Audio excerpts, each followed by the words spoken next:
Fascist বলতে কি বোঝায়, তারা আমাকে ফ্যাসিস্ট বলে। আমি সবাইকে অনুরোধ করব যে ফ্যাসিস্টের ডেফিনেশন কি এবং ফ্যাসিস্ট হিসেবে আমার সময় কি অবস্থা ছিল আর এখন ডক্টর ইউনূস কি কি করছে। ফ্যাসিস্ট খেতাবটা তো তারই পাওনা, সেই সাথে জঙ্গি, যত জঙ্গি সন্ত্রাসী সবাইকে সে মুক্তি দিয়ে দিয়েছে। এই সময় তিনি এখন আরেকটা কাজ শুরু করছেন, সেটা হলো কি, তার যে ওই যে মিথ্যা কথা তৈরি করে করে বাজারে ছাড়া, সোশ্যাল মিডিয়াতে ছাড়ার যে মেকানিজমটা আছে সেইটা এখন কাজে লাগাচ্ছে।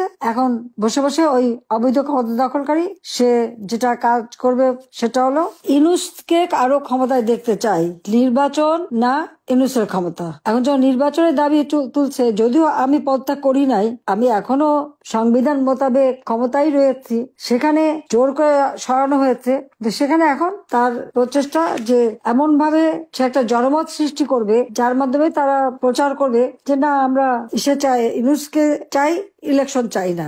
এই জাতীয় এগুলি সব তৈরি হবে নিজেরাই। ওখানে তার ওই মিথ্যা কথা বলার যে লোকগুলি ভাড়া করে অনেক টাকা দিয়ে বসে রেখেছে, সেখানে বসে বসে এই কথাগুলি তারা তৈরি করবে, এই কন্টেন্ট তৈরি করে করে সব জায়গায় ছাড়বে যে না, যাতে তার আর ক্ষমতা থেকে যাওয়া না লাগে। এটাই হচ্ছে তার এখন সর্বশেষ প্রচেষ্টা, সে এভাবেই চালাচ্ছে। তার জন্য হাজার হাজার কোটি টাকাও সে খরচ করছে, কারণ বাংলাদেশের প্রত্যন্ত অঞ্চলে সে এক একজন করে তার এজেন্ট লাগিয়ে রেখেছে। সে তাদের এই লোকজন দিয়ে যেটা করা হচ্ছে যে তার ওই মিডিয়ার মাধ্যমে সে এখন এটাই প্রচার করবে যে না, ইউনূস খুব ভালো কাজ করছে, এখন আর তাকেই রাখতে হবে, তাকে 5 বছর রাখতে হবে। ইউনূসকে নাকি তারা প্রধানমন্ত্রী হিসেবে রাখতে চায়, তাকে নাকি রাষ্ট্রপতি হিসেবে রাখতে চায়। এই ধরনের নানা প্রচারণা চালানোর জন্য সে নিজেই মিটিং করে একটা এই ধরনের একটা বুদ্ধি পরামর্শ দিয়ে তার লোকদের ছেড়ে দিয়েছে যে তাদেরকে দিয়ে এখন এই ধরনের প্রচার আপনারা 2-4 দিনের মধ্যেই দেখতে পারবেন যে এই প্রচার শুরু হয়ে গেছে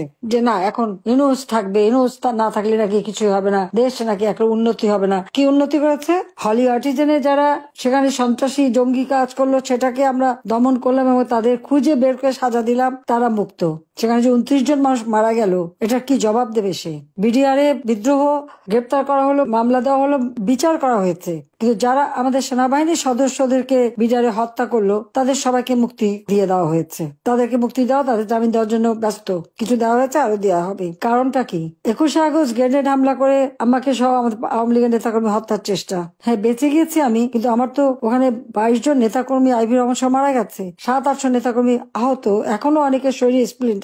এই ঘটনায় যারা সাজা পেয়েছে তারাও মুক্ত, এবং যারা খুনি, সন্ত্রাসী, জঙ্গি, 500 জায়গায় বোমা হামলা, সেই বাংলা ভাই থেকে শুরু করে সব যাদেরকে, সেই সমস্ত জঙ্গি তো আমি দমন করেছিলাম, তারা সাজাপ্রাপ্ত আসামি ছিল, সবাইকে মুক্ত করে দিয়ে যত মামলা হচ্ছে আওয়ামী লীগের নেতা কর্মী, 14 দলের নেতা কর্মী তাদের বিরুদ্ধে, মুক্তিযোদ্ধাদের বিরুদ্ধে যত খুনের মামলা আমাদের বিরুদ্ধে দেওয়া হয়েছে, তা আমার তো মনে হয় ইউনূস সাহেব মামলা দেওয়াতে আমরা তো প্রায় 60-70 হাজার আওয়ামী লীগ নেতা কর্মীর বিরুদ্ধে মামলা, এবং আসামি যদি আমরা ধরি এজাহারভুক্ত আর অজ্ঞাতনা মাথা থেকে 4-5 তো হবে আসামি। তো এটা আবার অবশ্যই ইউনূস সাহেব একটা রেকর্ড করে ফেলেছে আমার মনে হয়। জানি না এর জন্য আবার নতুন কোন পুরস্কার পাবে কিনা। এই জঙ্গি, খুনি, সন্ত্রাসী, দুর্নীতিবাজ এদেরকে ছেড়ে দেওয়া আর একটা দলের নেতা কর্মীকে দিয়ে সব জেলখানা ভরে ফেলা, এটাই তার কাজ, এটাই সে করে যাচ্ছে। এবং শুধু তাই না, আমরা যদি ইউনূস সাহেবের কর্মকাণ্ডটা একটু হিসাব করে দেখি, কি কাজটা তার কি করেছে সে পর্যন্ত, দেশের জন্য কি করেছে, নিজের জন্য কি করেছে,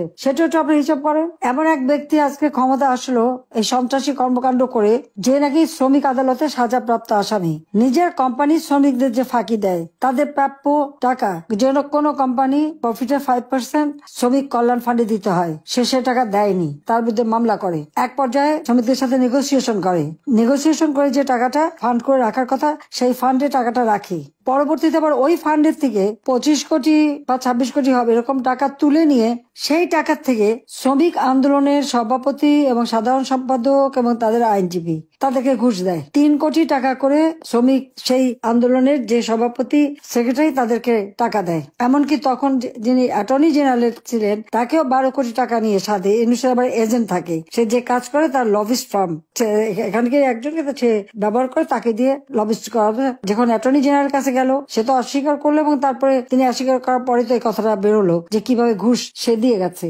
এবং শ্রমিক আদালতে শ্রমিকের মামলায় 6 মাসের জেল হয়েছে ইউনূসের। একটা সাজাপ্রাপ্ত শ্রমিক আদালতে শ্রমিকের অর্থ আত্মসাৎ করার দায়ে এবং শ্রমিকের অধিকার বঞ্চিত করার দায়ে যে লোকটি সাজাপ্রাপ্ত আসামি, কি দুর্ভাগ্য বাংলাদেশের, সে আজকে বাংলাদেশের ক্ষমতায় বসে আছে, তাও অবৈধভাবে, অসাংবিধানিক ভাবে জনগণের ম্যান্ডেট নাড়িয়ে ক্ষমতা দখল করে বসে আছে। আজকে রাজনৈতিক দল হিসেবে আওয়ামী লীগ এবং আমাদের সহযোগী সংগঠনের নেতাকর্মী, তাদের মধ্যে মিথ্যা মামলা, হয়রানি, হত্যা, ছেলেকে পায়নি মাকে অ্যারেস্ট করে নিয়ে গেল, মা নামাজ পড়ছে বাড়িতে ঢুকে তাকে মারলো, আগুন দিয়ে মা চাচি একসাথে মেরে তারপর সেই ছেলেদের অ্যারেস্ট করে নিয়ে গেল।